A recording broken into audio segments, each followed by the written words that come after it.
Assalamualaikum warahmatullahi wabarakatuh. Sahabat Media Club Indonesia dimanapun Anda berada, senang sekali kita bisa berjumpa kembali dalam program Holis Fadil Show. Kita akan menemani Anda selama 1 jam mengulas tema-tema yang menarik ya. Dengan narasumber Bapak Holis Abdurrahim Audah, MSc PhD. Beliau adalah Direktur Eksekutif Center for Health and Education Studies. Pada kesempatan kali ini kita akan mengangkat tema yang cukup berat tapi menarik untuk diulas ya, tentang senjata biologis. Kita sapa terlebih dahulu Bapak Holis. Assalamualaikum Pak Holis. Waalaikumsalam warahmatullahi Pak Fadil. Semoga sehat selalu ya Ya, Pak. bagaimana kabarnya? Alhamdulillah sehat Pak. Sehat ya Pak ya. Alhamdulillah. Ini kita mengangkat tema tentang senjata biologis nih. Bagaimana kesiapan Indonesia? Sebenarnya apa yang menarik dari tema ini Pak Holis? Ya, ini tema yang mungkin sangat berat buat sebagian besar kita ya. Dan juga mungkin sebagian kita juga masih ada yang percaya atau tidak percaya dengan tema-tema seperti ini ya. Maka itu kita mencoba memperkenalkanlah kepada halayak khususnya masyarakat Indonesia tentang senjata biologis ini. Apakah ini hanya sekedar sebuah mitos atau memang sebuah sesuatu yang nyata, Mas Fadil ya? Sebuah Jadi teori konspirasi atau bukan ini? ya, betul, seperti itulah kira-kira ya. Jadi kita memang harus mulai memperkenalkan ini. Karena disadari atau tidak, cepat atau lambat, ke depan ya peperangan ini bukan hanya sekedar peperangan fisik ya. Ada peperangan ideologi ya, ada juga peperangan yang dalam bentuk biologi seperti ini ya.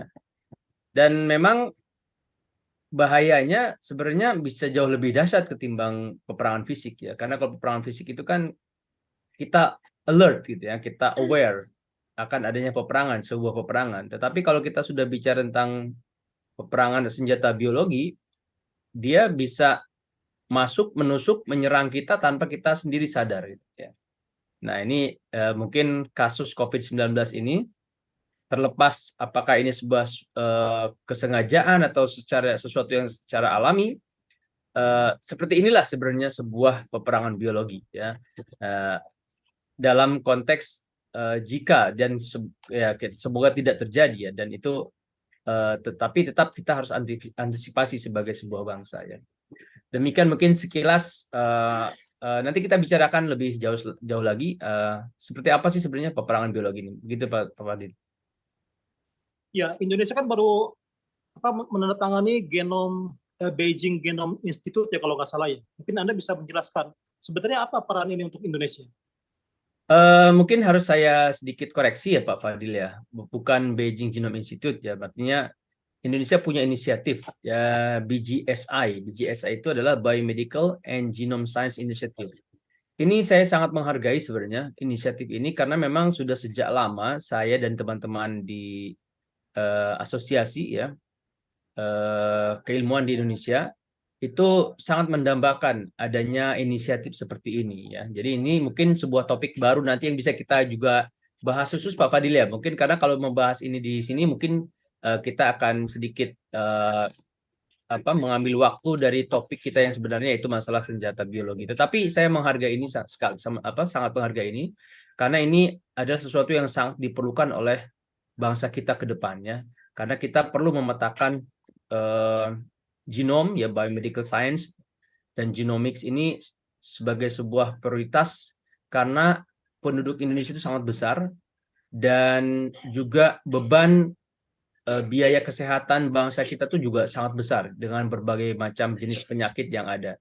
Dan tentunya dengan inisiatif ini sedikit banyak akan kita bisa mengurai sebenarnya di mana sih permasalahan penyakit kita ini ya. Di samping tentu saja masalah-masalah yang lain, misalkan masalah lingkungan dan lain sebagainya. Jadi mungkin nanti kita coba bahas di tempat lain tentang BGSI ini Pak Fadil ya. Mungkin sedikit kita fokus masalah yang tadi kita sejak awal kita bicarakan adalah tentang senjata biologi. Meskipun nanti kaitannya ke sana ada juga ya. Ya, mungkin virus ini bagaimana caranya dia berubah menjadi sebuah senjata? Ya, jadi gini. Tahapannya seperti apa ini? Ya, mungkin sebelum kita bicara masalah itu, kita ingin sedikit yang saya sampaikan tadi. apakah namanya senjata biologi ini merupakan sebuah mitos atau memang sesuatu yang nyata? Ini saya punya pengalaman pribadi sebenarnya. Makanya saya berani mengatakan ini. Mungkin beberapa tahun lalu kita sering mendengar masalah-masalah adanya penyerangan menggunakan gas ya, ada gas kimia, gas sarin di Jepang. Atau mungkin juga dulu waktu ada perang Irak dan sekutu, ada kekhawatiran terjadinya penggunaan senjata biologis. Atau dalam konteks yang lebih sederhana, adanya pengiriman amplop-amplop yang berisi antraks misalkan, ya. Ini kan juga dalam salah satu bentuk atau beberapa bentuk adanya senjata biologis ini, ya.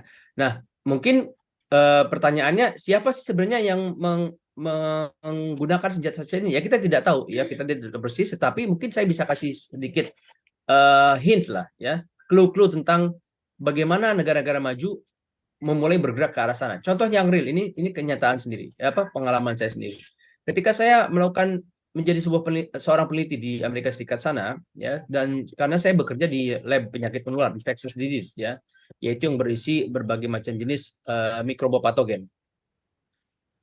Di dalam lab itu sendiri saya pernah disangka sebagai seorang mata-mata. Ya, ini sebenarnya dari satu sisi saya wah hebat juga nih, saya dianggap sebagai mata-mata negara Indonesia, ya, memata-matai kegiatan kegiatan berbagai macam jenis kegiatan yang berkaitan dengan mikroba patogen di Amerika Serikat, ya, karena memang saya bekerja di lab di kampus yang cukup ternama di Amerika Serikat. Nah, itu pembimbing saya sendiri yang mengatakan itu, yang menuduh saya langsung, ya, bahwa saya adalah sebagai mata-mata. Ya, dia menanyakan ke saya, ya, are you a spy misalkan gitu, langsung gitu, ya, itu saya alami sendiri.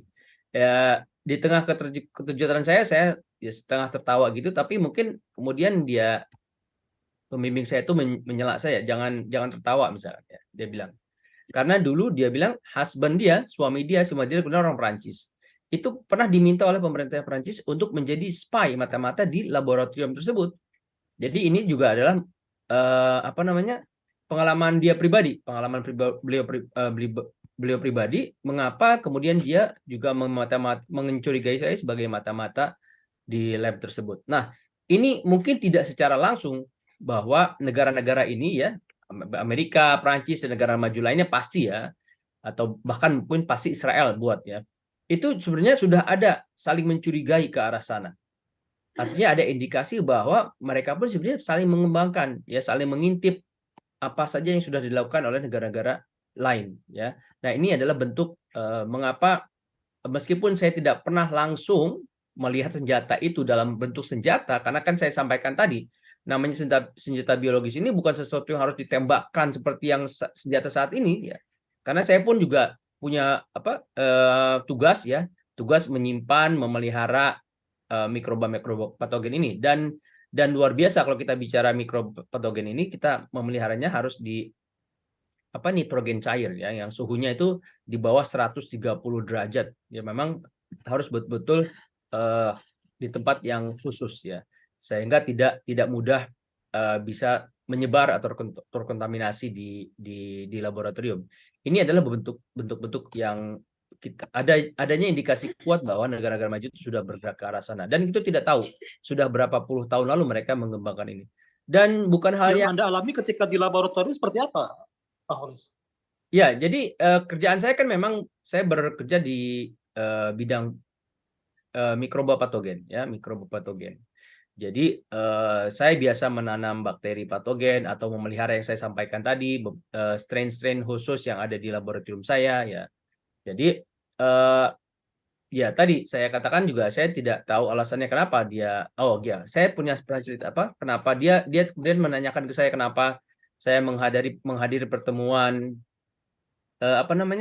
saya waktu itu kami ada mengundang, ya, saya dan beberapa teman di kampus itu mengundang salah satu pejabat Indonesia, ya, yang bekerja untuk PBB, ya, jadi Duta Besar Indonesia untuk PBB, ya, mungkin saya tidak perlu sebut namanya, ya. Ya.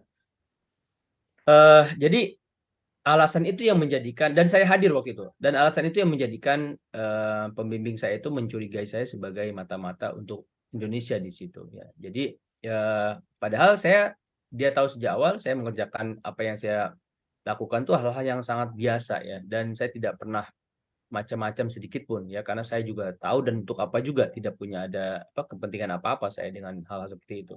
Jadi saya melakukan pekerjaan rutin yang biasa saya lakukan ya.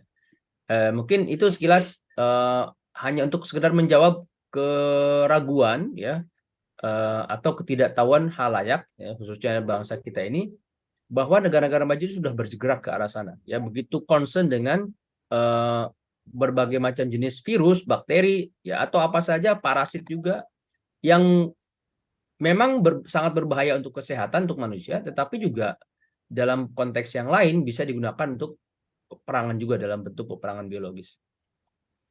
Virus apa yang paling potensial untuk jadi senjata? Kan selama ini kan flu aja kan. Ya, virus banyak ya, virus banyak, tapi memang yang paling mudah adalah virus-virus yang sifatnya airborne ya. Airborne itu yang menyebar melalui udara. Itu kalau sudah baik virus maupun bakteri, kalau sudah masuk kategori airborne itu akan sangat mudah menyebar dan sangat potensial digunakan untuk sebagai senjata biologis ya. Karena memang sekali dikeluarkan menyebar melalui udara dan itu akan sangat berbahaya. Makanya ketika dulu awal-awal COVID kita masih mengira bahwa COVID ini bukan airborne, tapi dengan penyebaran yang begitu cepat ya sampai ke seluruh dunia, 200 sekian negara COVID sudah mampir di situ. Akhirnya WHO pun memutuskan bahwa COVID ini adalah salah satu virus yang sifatnya airborne ya. Artinya menyebar, menular melalui penyebaran udara. Jadi Ya, secara umum sebenarnya begitu. dugaan COVID-19 sebagai senjata biologis kan sudah banyak ya. Tapi kan selalu dibantah, selalu dicap sebagai teori konspirasi. Ya. Nah, itu Anda melihatnya seperti apa? Ya, saya pernah menulis di Republika, saya tidak pernah mengatakan bahwa COVID-19 ini adalah senjata biologis. Ya, saya tidak pernah menyatakan dimanapun. Ya, karena saya tidak punya kapasitas untuk melakukan investigasi apapun. Ya, tetapi yang ingin saya tegaskan adalah apakah itu merupakan sesuatu yang disengaja atau tidak, outcome-nya adalah sama, yaitu masalah kesehatan dan nyawa manusia. Nah, masalah-masalah yang ya ini kan juga tugas negara harusnya ya, negara harus hadir untuk memastikan apakah memang sudah ada ancaman-ancaman tersebut atau belum. Dan ini yang harus kenapa kita mencoba melakukan ini, mensosialisasikan ini kepada halayak, agar juga pemerintah sebagai pengambil kebijakan juga harusnya sudah sangat peduli dan bergerak ke arah sana. Saya tidak mengatakan bahwa kita harus membuat senjata biologis, kemudian kita gunakan untuk menyerang orang lain. Tidak sama sekali. Justru yang kita harus lakukan adalah bagaimana kita melakukan pertahanan. Itu yang paling penting. Ya, pertahanan dari senjata biologis. Karena kalau senjata biologis sudah diluncurkan, itu akan sangat sulit menangkisnya. Ya, yang paling mungkin adalah kita melakukan bagaimana kita mengobatinya atau pencegahannya, yaitu misalkan salah satunya adalah vaksin misalkan, contohnya ya, atau juga laboratorium untuk melakukan pemeriksaan atau rumah sakit yang dilengkapi oleh fasilitas yang bisa menampung orang-orang pasien-pasien yang terkena penyakit menular seperti ini. Dan saya katakan bahwa di satu sisi COVID ini membawa dampak yang luar biasa bagi bangsa kita ini, artinya dari segi dalam hal kerugian negara, tetapi juga ada semacam blessing in disguise bahwa kita terhentak ya, bangun bahwa hal-hal seperti ini bisa terjadi kapan saja di masa-masa mendatang. Dan yang akhirnya ketika kita semula belum ada COVID ya, waktu belum ada COVID, kita sedikit sekali menjumpai lab-lab pemeriksaan yang mampu mendeteksi virus-virus seperti ini. Tapi setelah ada COVID, itu laboratorium menjamur, bisa sampai 500 laboratorium. Padahal sebelumnya mungkin bisa dihitung oleh jari ya. Karena laboratorium setahu saya yang sifatnya mampu menangani lab-lab seperti itu memang masih sangat minim. Nah, jadi apa yang harus dibenahi menurut Anda dari sisi Indonesia ya? Ya, kita masih harus banyak berbenah. Banyak sekali yang harus kita benahi. Yang terutama tadi masalah kesiapan kita menghadapi hal-hal yang sifatnya eskalasinya seperti ini ya. Ya, kita beruntung bahwa COVID ini sebenarnya secara fatality ya, kalau kita bicara fatality rate, dia relatif jauh lebih rendah dibanding misalkan HIV atau misalkan juga MERS-CoV atau apalagi Ebola ya, atau bahkan demam berdarah sekalipun ya, dia secara fatality rate masih di bawah 3%. Artinya kalau individu itu sehat maka harusnya bisa tertangani dengan baik. Nah, yang jadi masalah kan kita kalau dalam istilah orang it could be worse ya, bahwa kondisi yang terjadi yang kita alami dan juga dunia alami saat ini selama 3 tahun terakhir sejak 2020 itu awal 2020, it could be worse. Artinya bisa saja bisa lebih buruk lagi dari keadaan yang seperti itu. Artinya apa? Kita harus lebih siap lagi menghadapi itu. Misalkan kalau dulu sekarang saat COVID menyebar ya, kita tumbuh laboratorium yang sifatnya mungkin kalau di dalam ilmu biologi mikrobopatogen ya Pak Fadil. Dalam ilmu mikrobopatogen itu kita mengenal namanya tingkatan laboratorium ya, biosafety ya. Laboratorium biosafety dalam bahasa Indonesia apa ya?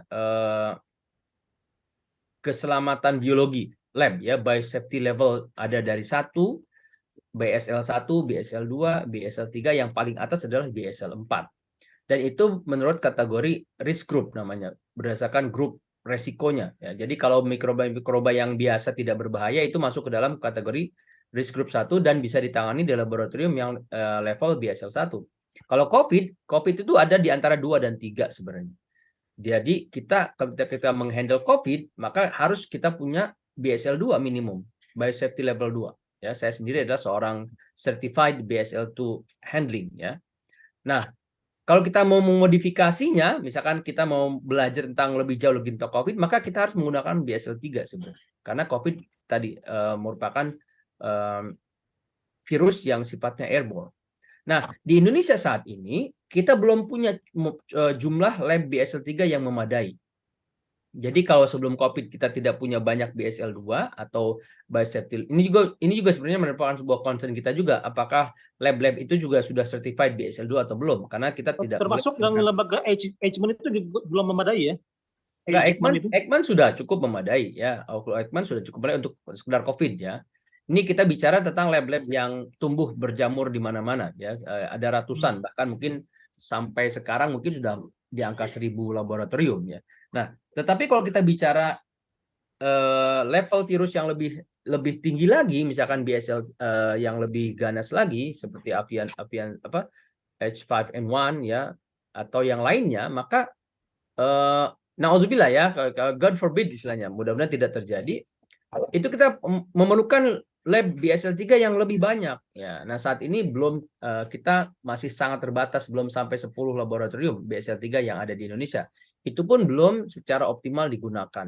Nah, hal-hal seperti ini sebenarnya yang kita harus persiapkan, termasuk juga rumah sakit, termasuk juga misalkan alat-alat kesehatan yang sangat dibutuhkan ketika terjadi misalkan kayak seperti COVID kemarin, ventilator misalkan. Itu kan kita sampai kekurangan ventilator. Termasuk juga sebenarnya adalah jumlah rumah sakit. Karena di Indonesia ini jumlah rumah sakit hanya sekitar 3.000 rumah sakit. Dibanding dengan penduduk Indonesia yang hampir 300 juta orang. Artinya dalam 1.000 orang itu baru ada 1 tempat tidur. Ya, kurang lebih 1. Bandingannya 1 dibanding 1.000. Dan ini rasio yang sangat rendah ya. Kalau kita bandingkan negara-negara maju seperti Korea atau Jepang misalkan, rasionya mereka sudah bisa mencapai 1 dibanding 15 dibanding 1.000. Artinya di dalam 1.000 orang ada 15 tempat tidur yang disediakan. Jadi kalau kita mengukur kemarin 3% ya, 3% untuk penyebaran COVID, itu artinya kita memerlukan berapa ratus ribu tempat tidur ya. Dan itu berarti memerlukan lebih banyak lagi fasilitas-fasilitas kesehatan. Nah, ini mungkin hal-hal yang perlu kita siapkan sebagai sebuah bangsa, sebuah negara, agar kita bisa siap dengan berbagai kemungkinan terjadi. Tentu saja kalau kita bicara masalah defense, masalah keselamatan, kita kan harus mengambil dalam konteks yang the worst scenario-nya. Skenario terburuknya seperti apa. Tentu saja nanti kita mencoba sampai berapa persen yang kita bisa mencapai kondisi itu. Ya, mungkin tidak sampai kondisi ideal, tetapi harusnya relatif jauh lebih baik dari kondisi yang saat ini ada di Indonesia. Ya, masalah vaksin ini kan dikooptasi dengan kepentingan perusahaan ya. Artinya ya artinya ini menjadi ladang bisnis sebenarnya kalau vaksin seperti kasus COVID kemarin itu. Nah, Anda melihatnya seperti apa? Apakah Indonesia mempunyai kemampuan untuk secara mandiri memproduksi vaksin yang dibutuhkan ini? Secara umum, bidang kesehatan memang merupakan bidang bisnis yang sangat besar, ya. Mau dari segi apapun, dari segi alat kesehatan, dari segi obat-obatan, termasuk di dalamnya vaksin. Dan itu memang merupakan sebuah keuntungan bagi perusahaan-perusahaan yang memang mampu memproduksi vaksin. Ya, apalagi dalam jumlah yang sangat besar. Ya, kita bicara kemarin Indonesia mungkin 400 dosis Indonesia saja, 400 juta, bukan 400 juta dosis ya. Bagaimana dengan negara lain dan dunia lain? Artinya apa? Ini kesempatan sebenarnya dari segi ya kita bicara yang hal-hal yang sifatnya wajar ya, tidak ada teori konspirasi dan sebagainya. Ini peluang-peluang sebenarnya untuk kita sebagai bangsa juga memiliki kapasitas itu, dan saya yakin betul kita punya kapasitas itu. Hanya saja yang menjadi masalah, yang sering menjadi masalah di negara kita ini adalah masalah sustainability, masalah kelanjutan kontinuitas dari sebuah kegiatan ya. Jadi kalau kita memang concern terhadap sesuatu, maka kita tidak peduli siapa yang akan memimpin negara ini ya, siapapun presidennya itu tidak masalah, tetapi sesuatu yang sifatnya fundamental, strategik harus terus berjalan kita jaga. Jadi jangan demi karena alasan politik dan sebagainya yang ada atau menjadi tidak ada, atau menjadi yang awalnya tidak ada menjadi ada karena kepentingan politik dan kepentingan ekonomi. Jadi kalau saya ditanya apakah Indonesia punya kemampuan? Ya, punya kemampuan. Kita lihat Bio Farma. Bio Farma adalah salah satu contoh bukti sukses bahwa Indonesia itu mampu membuat vaksin. Bio Farma adalah salah satu produsen vaksin terbesar di dunia. Ya, apalagi polio ya, itu adalah sesuatu yang memberikan indikasi kuat bahwa kita punya kemampuan itu ya, apalagi kita punya banyak ahli. Nah, kebetulan saya pernah mendirikan dan bergelut sampai sekarang sebenarnya sebuah asosiasi keilmuan yang namanya MABI. MABI itu adalah Masyarakat Bioinformatika dan Biodiversitas Indonesia ya.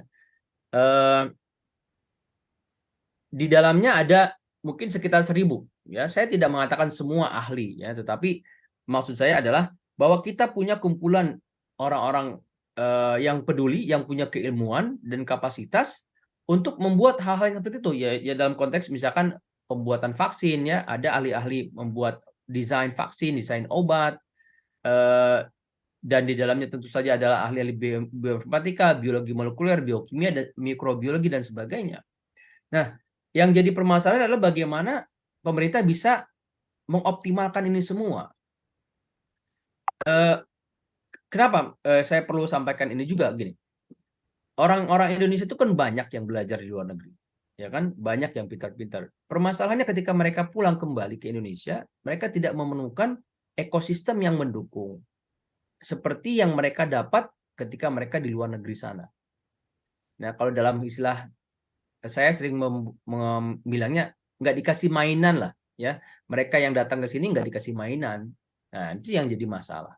Jadi bagaimana ini orang-orang yang hebat bukan hanya di MABI ya, tapi ada juga di Perkumpulan Biokimia Biologi Molekuler, Perkumpulan Mikrobiologi Indonesia, Perkumpulan Artificial Intelligence. Nah, bagaimana ini semua aset-aset bangsa ini diberikan mainan yang sesuai sehingga bisa bermanfaat untuk bangsa ini ke depan.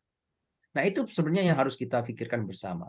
Ya, secara individu, setiap orang punya kegiatan masing-masing yang berkaitan dengan keilmuannya, tetapi kurang diakomodir dalam bentuk sebuah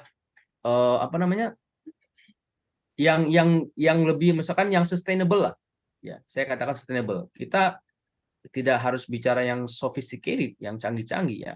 Hal-hal yang paling sederhana saja seperti misalkan pengadaan barang, bahan, alat itu masih sangat sulit di Indonesia. Ya, sulit dalam artian mungkin saya pernah sampaikan dalam kesempatan lain bahwa kalau kita membeli bahan penelitian di Indonesia ini itu relatif lebih mahal dibanding kalau kita membeli misalkan dari Malaysia. Ya, apalagi kalau kita membeli dari Amerika Serikat misalkan. Ya, sedangkan dana penelitian kita tuh tidak banyak ya, dan juga terbatas. Jadi hal-hal seperti inilah yang mungkin harus dipikirkan ya bagaimana caranya agar kegiatan-kegiatan penelitian kita itu tidak terhambat oleh hal yang sifatnya non teknis ya.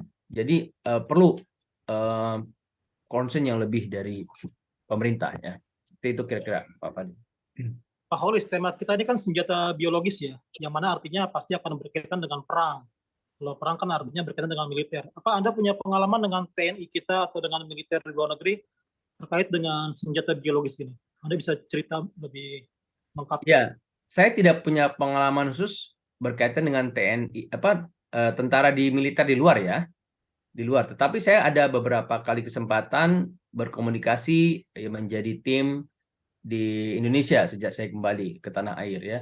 Tetapi saya tahu bahwa sampai saat ini belum terrealisir dengan baik ya. Nah, itu saya pikir pihak TNI juga harus apa namanya Kementerian Pertahanan ya mulai harus berpikir kembali secara lebih serius lagi bagaimana menggulirkan ide ini agar bisa terrealisir lah apa yang kita inginkan ya.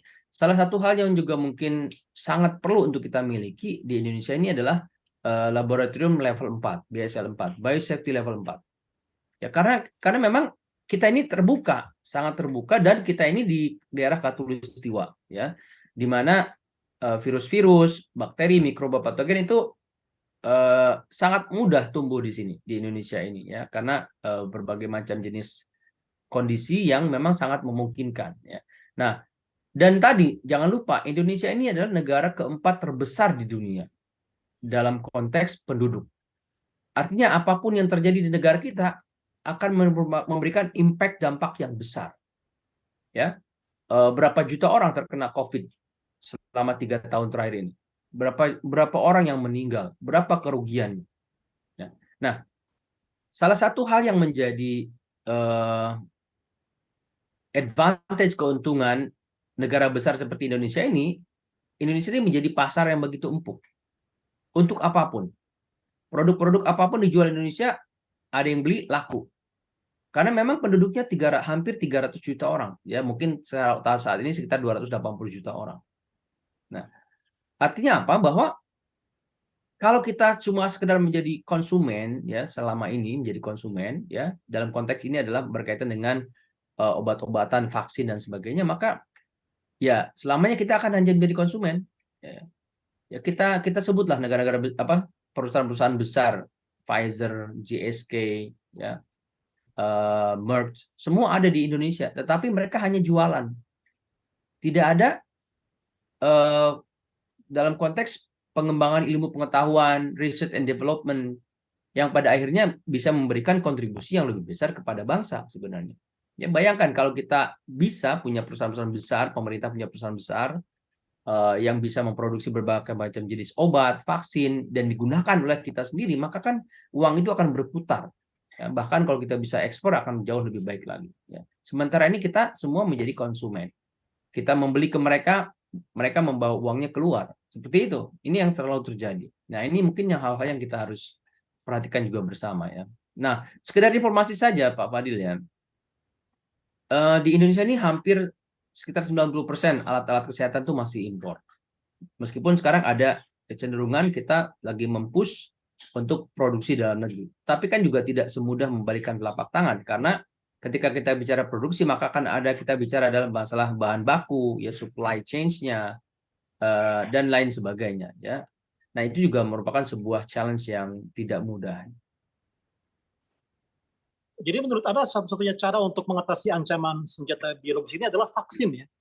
Atau ada edukasi yang harus dilakukan diterima masyarakat dan dilakukan oleh pemerintah supaya Bukan hanya ya. ancaman seperti ini bisa diatasi lebih dini? Ya, bukan hanya vaksin, kita harus punya kemampuan tadi. Pertama kita punya fasilitas kesehatan yang memadai. Ya. Dari segi fasilitas rumah sakit, jumlah tempat tidur, pengembangan obatnya, kita harus punya. Kita tuh punya potensi sangat besar obat bahan alam kita itu.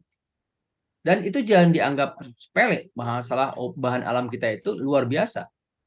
Kalau saya cerita tentang Amerika Serikat, mereka mengembangkan obat-obat kanker itu dari bahan alam. Mereka punya koleksi ratusan ribu koleksi ekstrak untuk yang memiliki potensi kanker. Itu dari segi kanker saja. NCI misalkan. NCI ini adalah National Cancer Institute di bawah NIH, National Institute of Health, ya. Kalau di kita mungkin Kementerian Kesehatan. Itu mereka punya fasilitas yang begitu canggih dan mereka mengumpulkan bahan-bahan obat dari seluruh dunia. Ya, itu karena mereka tidak sekaya Indonesia sebenarnya dari segi bahan alam. Dan Indonesia untuk melakukan ini agak kurang ya, menurut Anda ya? Iya, belum. Kita banyak yang bekerja, banyak dalam artian relatif masih relatif sedikit. Dan itu pun masih terputus-putus. Jadi bukan merupakan sebuah strategi jangka panjang bagaimana kita dari memulai sampai punya milestone untuk sampai bisa membuat obat. Untuk fitofarmaka saja di Indonesia saat ini masih mungkin sekitar di angka 20 jenis obat yang baru sampai pada tahap fitofarmaka, ya.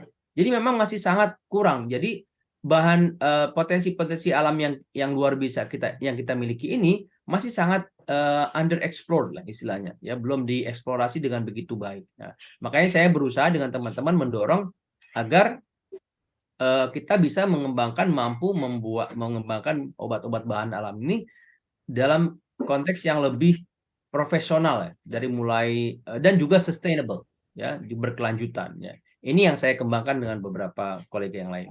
Jadi vaksin hanyalah salah satu, ya. Jadi vaksin sesuatu karena kan tidak selalu vaksin. Vaksin itu ya bagus, ya, kita miliki dan harus kita miliki kemampuan itu, dan sebenarnya kita sudah punya, tinggal kita mendiversifikasi saja, ya.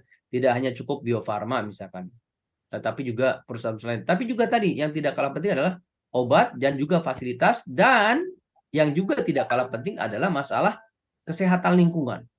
Ini hal yang sangat mendasar sebenarnya. Jadi kalau kita mau tarik lagi ke belakang, masalah kesehatan ini bukan masalah senjata biologis dan sebagainya.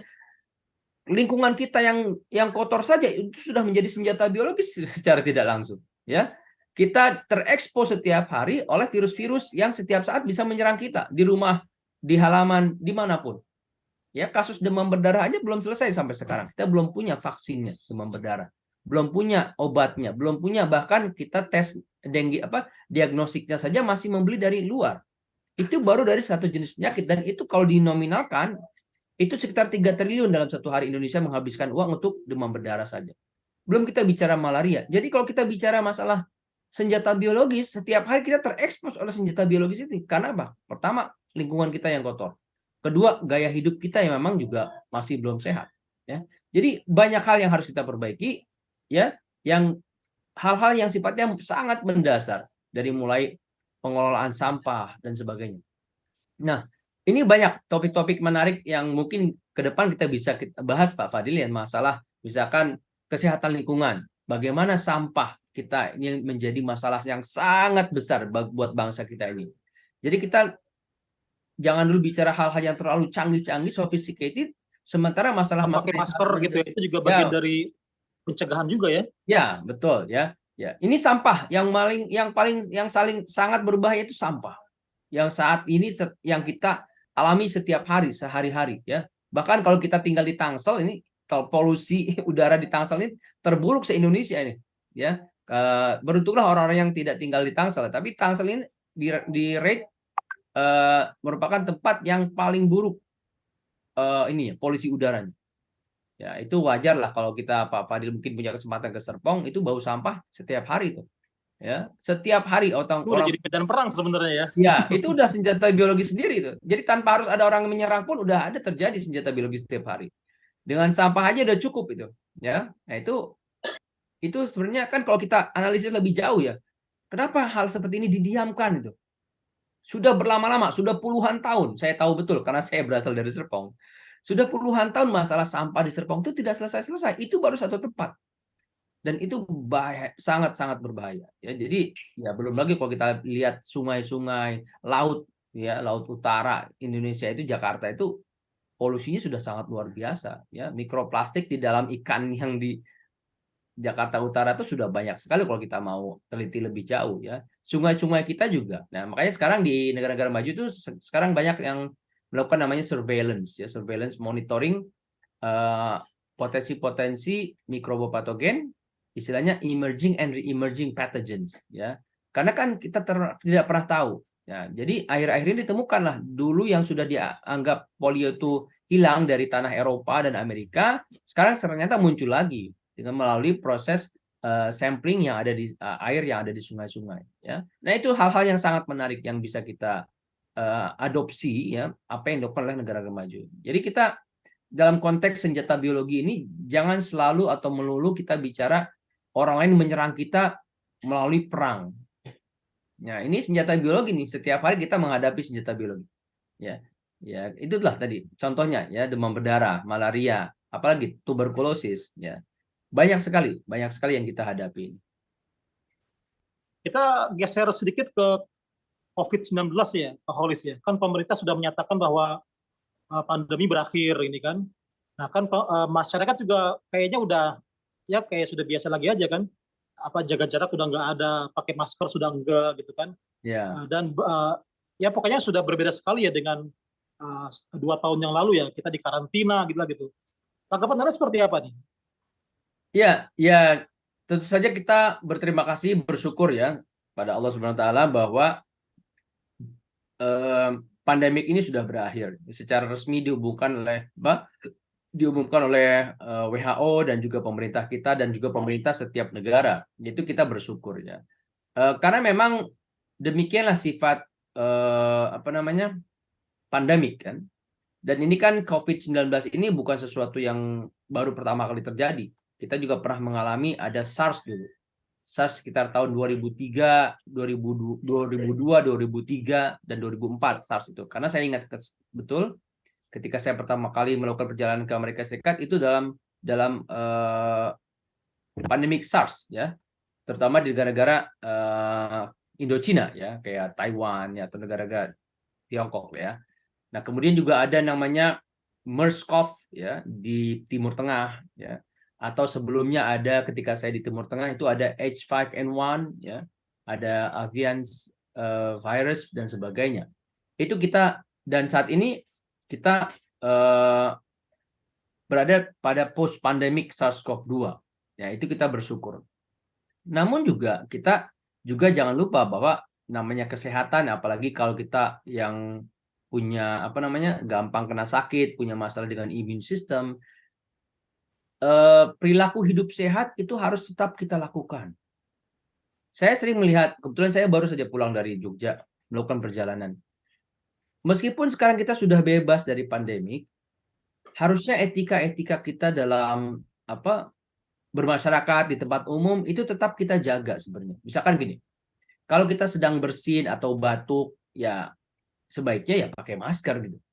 Ya, entah itu mau COVID atau tidak, itu kan bagian dari etika adab kita terhadap orang lain.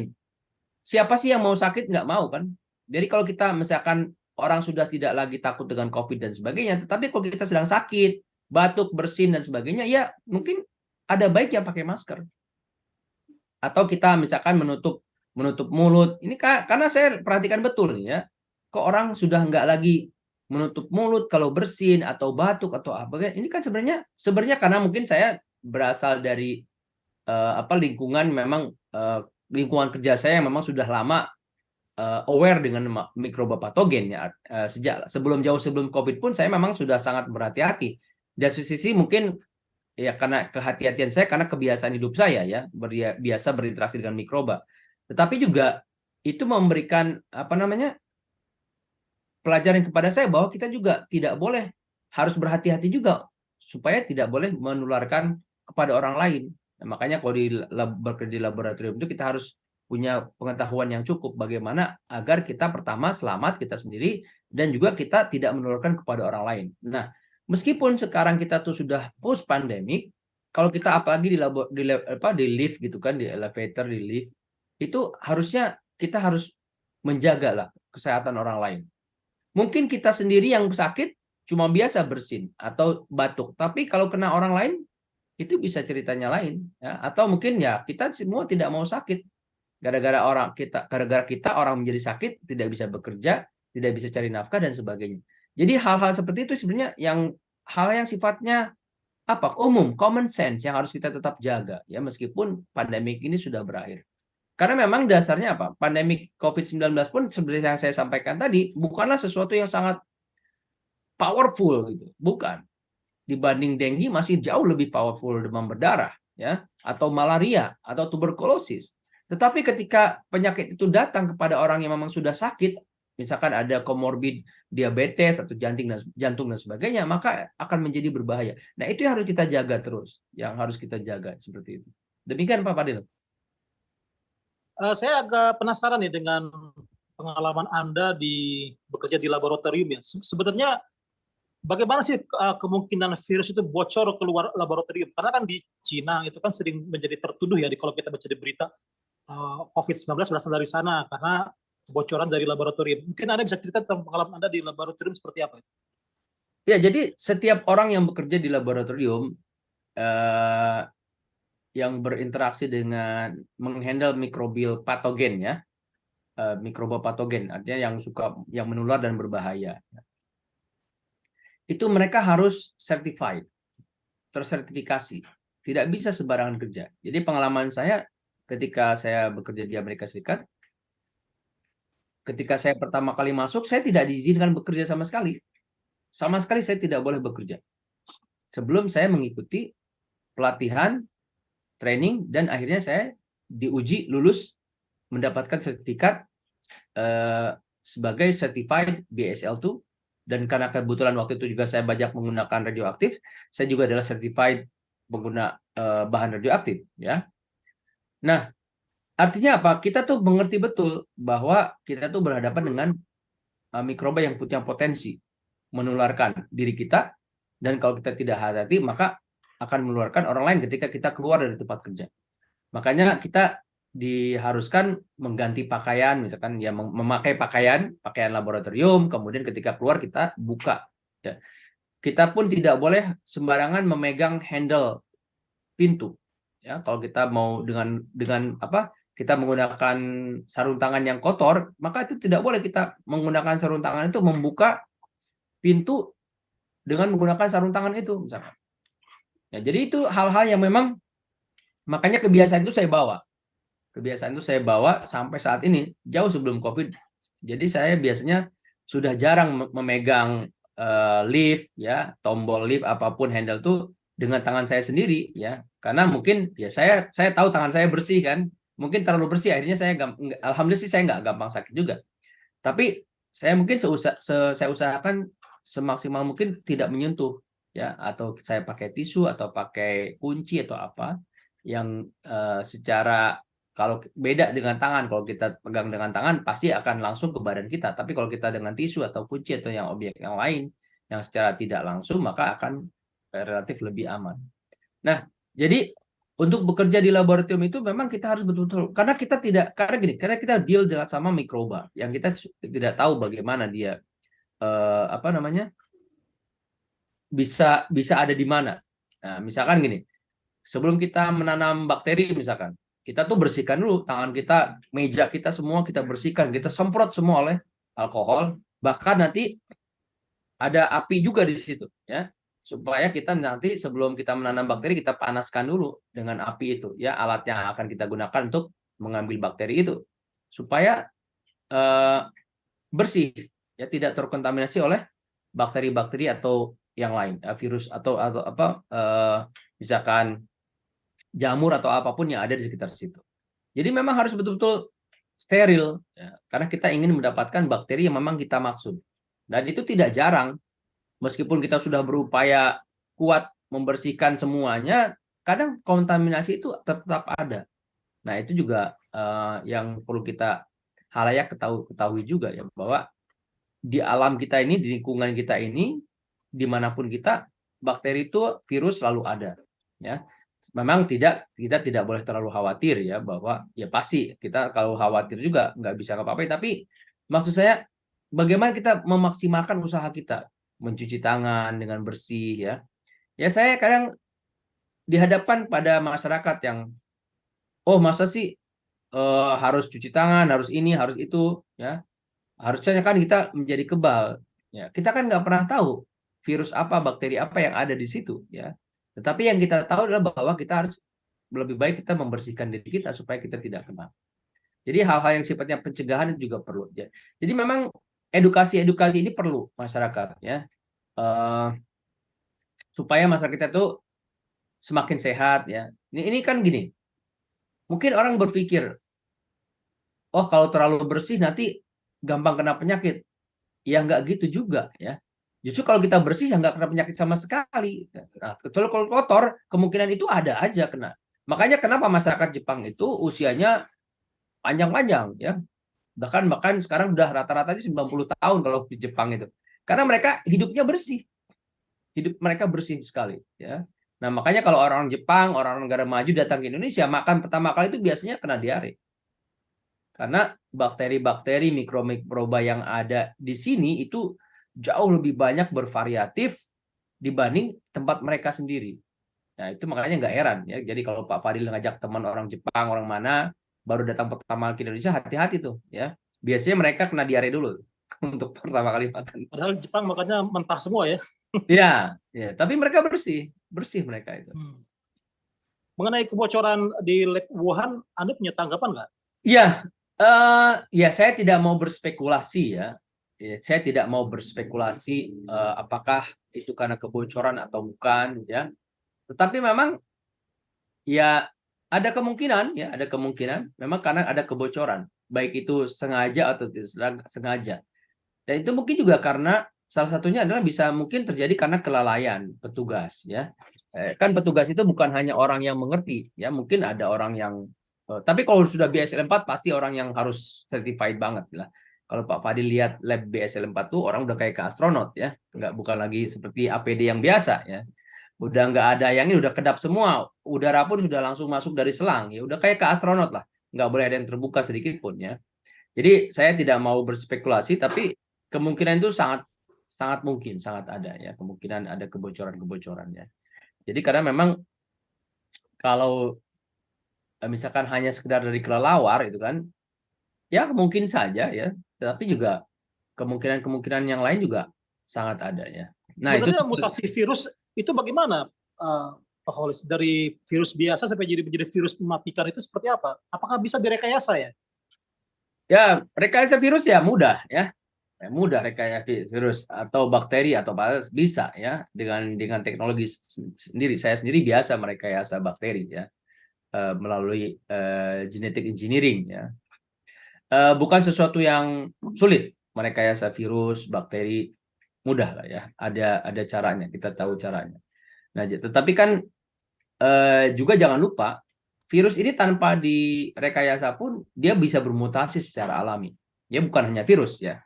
Ya apalagi virus. Virus ini paling kecil kan? Mungkin hanya sekitar 30 ribuan basa ya, base pair istilahnya. Kalau bakteri kan sudah sampai juta. Kalau manusia itu sampai 6,2 miliar kalau dia dalam bentuk diploid ya. Jadi kalau haploid dia 3,1 miliar base pair. Nah, virus karena dia saking kecilnya, dia justru yang paling mudah bermutasi. Makanya tidak heran dalam rentang waktu 3 tahun tuh ada berapa varian di Indonesia saja ya. Dari mulai sampai apa? Varian A, B, ada Delta, ada Omicron, ada XB dan sebagainya, XBB. Karena memang virus secara alami dia bermutasi. Bukan hanya virus, bakteri pun dalam satu malam itu bermutasi sekian ratus basa. Ya, kalau kita ada hitungan-hitungannya ya. Jadi ada hitungannya bakteri itu membelah diri setiap setengah jam. Jadi 1 menjadi 2 menjadi 4 menjadi 8 menjadi 16 dan itu ada secara namanya natural mutation, ada angkanya. Ya, sekian persen natural mutation itu terjadi pada bakteri. Jadi dalam waktu semalam saja 24 jam ya atau bahkan hanya 12 jam sudah ada sekian ratus mutasi terjadi dalam bakteri. Hanya saja mutasi ini tidak serta-merta merubah sifat bakteri ya karena kita juga melihat di posisi mana ya bakteri ini bermutasi atau virus ini bermutasi. Ya. Meskipun secara alami mutasi ini juga sebenarnya merugikan virus itu sendiri. Ya, merugikan si virus itu sendiri. Karena kan dia juga ingin hidup ya. Jadi kalau inangnya mati dia juga mati. Ya, tetapi kan namanya secara natural alami terjadi kan banyak hal-hal yang tidak bisa kita kontrol atau si virus itu kontrol. Ya terjadi namanya juga terjadi secara alami. Nah, lain konteksnya kalau kita misalkan bicara dalam konteks rekayasa yang sifatnya disengaja. Itu kan kita bisa kontrol. Ingin untuk apa? Ya, vaksin misalkan, kita kan bisa apa namanya bisa kita mendesain sebuah vaksin berdasarkan virus yang kita rekayasa, bisa juga ya. Jadi tergantung kita bicara dalam konteks apa, atau misalkan kita mau rekayasa virus sebagai supaya begitu mematikan, bisa aja ya. Contoh sederhananya misalkan ini, kalau kita kan tahu bahwa vaksin virus COVID-12 ini kan SARS-CoV-2 ini punya yang namanya spike protein ya. Spike protein itu adalah protein yang menempel pada manusia ya. Jadi dia berinteraksi dengan protein yang ada pada manusia ya, namanya ACE2 ya. Itu artinya kita bisa merekayasa si virus ini supaya bagaimana si spike protein dari SARS-CoV ini lebih kuat lagi berinteraksinya dengan protein yang tadi. Nah, itu bisa kita lakukan ya. Secara teori bisa kita lakukan. Pak Holis, ini kan negara sedang antar blok ya, ada blok Amerika dan sekutunya, blok Rusia dan sekutunya. Sementara Indonesia ini kan politik luar negerinya bebas aktif ya.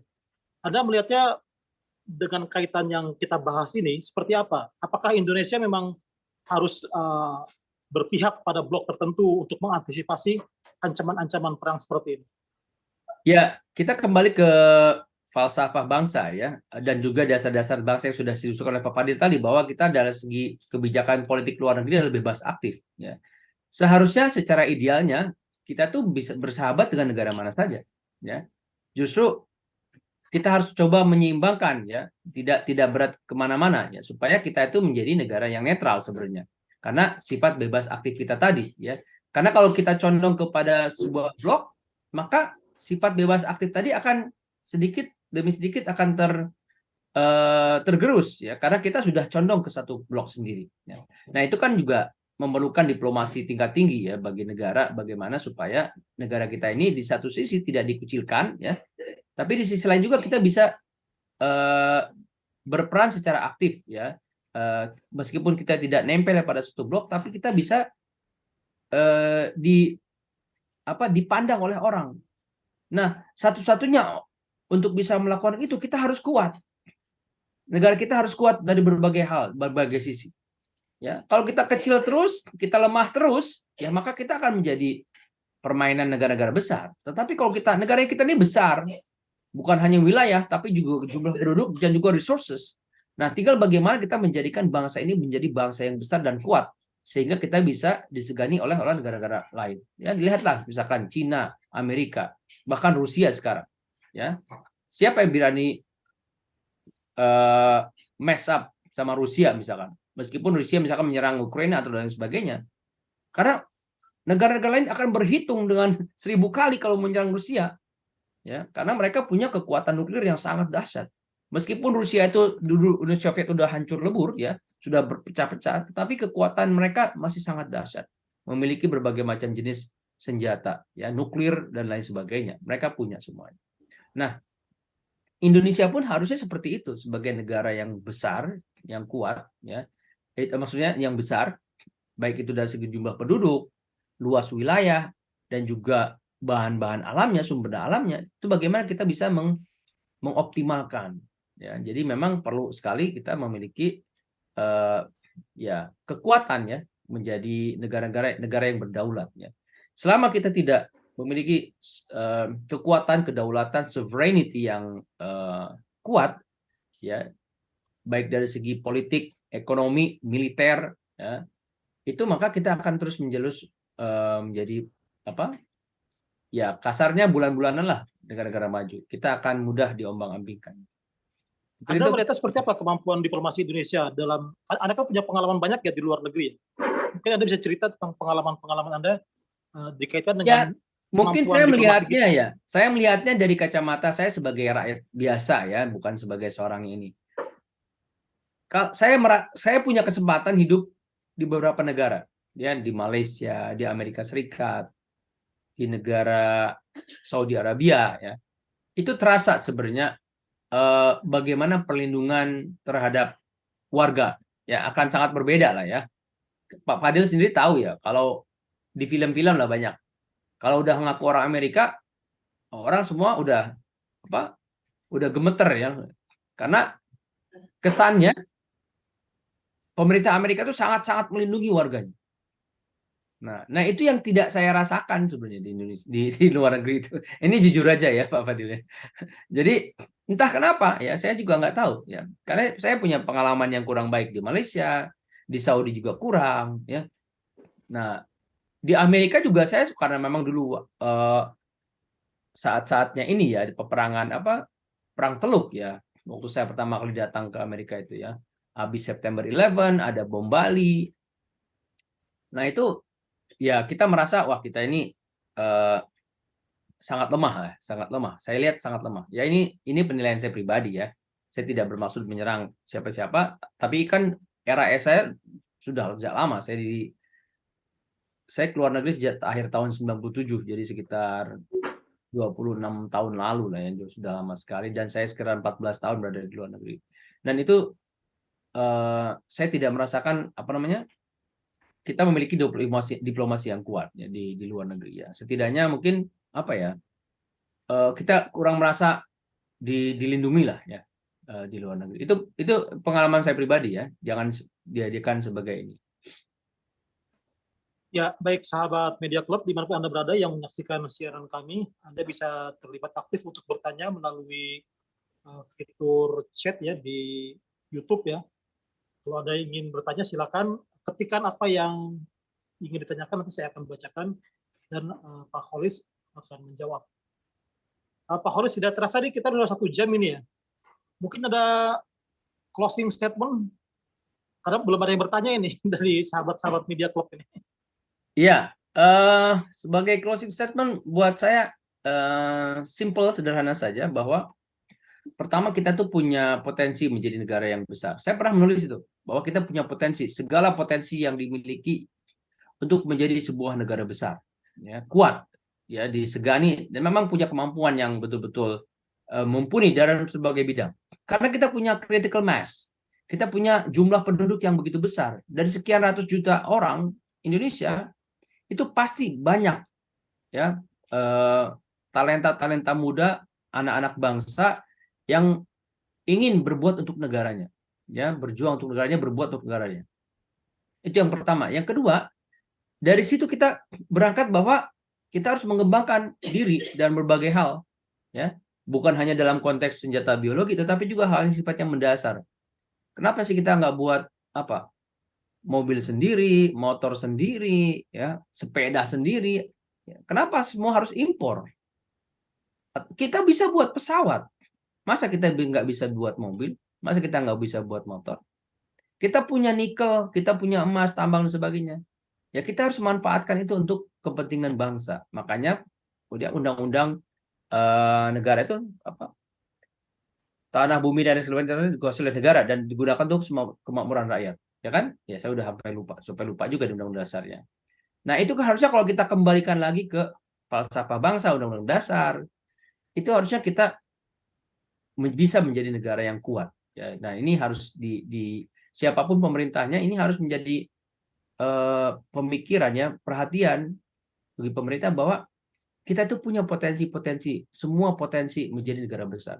Belum lagi kita bicara tahun depan kita ada pemilu ya, sudah punya presiden baru. Ya, makanya mudah-mudahan kita nanti ya lancar semuanya. Potensi marin kita belum dimanfaatkan dengan baik, ya dengan belum optimal. Ya itu potensi laut itu sangat dahsyat, bukan hanya ikan loh. Ya, menurut para ahli biota di dalam laut itu jauh lebih banyak, lebih bervariasi jumlahnya dibanding yang ada di darat. Nah itu belum kita. Ini saya punya pengalaman khusus juga tentang biota laut itu, yang juga dimanfaatkan oleh orang asing juga, sayang sekali ya. Itu kita bisa bahas nanti juga nanti Pak Fadil ya, tentang bagaimana potensi-potensi yang ada ini belum dimanfaatkan dengan baik. Jadi intinya kita punya potensi, kita punya segala potensi untuk menjadi negara besar, tinggal bagaimana kita mau nggak melangkah ke arah sana. Ya, itu kita itu tema menarik ya Pak Holis ya. Mungkin kita bisa mengundang orang lain untuk nimbrung di talk show kita ini ya.